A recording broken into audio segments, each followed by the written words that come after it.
You know, I mean, he does indeed use the religion to show how Christ never judged people based on the skin color and such.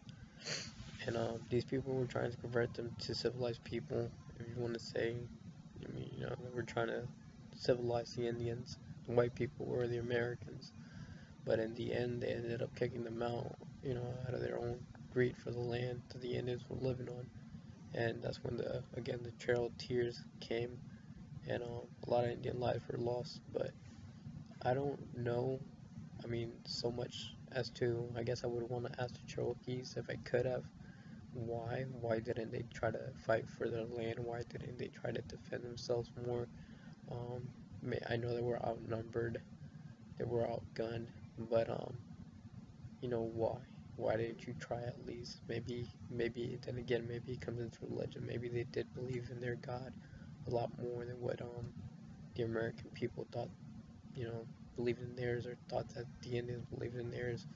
And maybe since the Americans were trying to push Christianity so much onto the Indians maybe took it to the heart. Maybe they took it so so deep in with them, and that's why they didn't fight back. They didn't do anything that to defend themselves, because it's not in their religion. It's not what the Americans were teaching them. They basically broke them. It's like a military kind of thing. When you go through basic training, they break you and rebuild you, and you have to listen. You listen not because you want to. You listen because you're trained to listen. Um, but in all honesty, I mean, who really knows other than them? And I'm pretty sure you can't really ask them anymore because they're not around as they once were.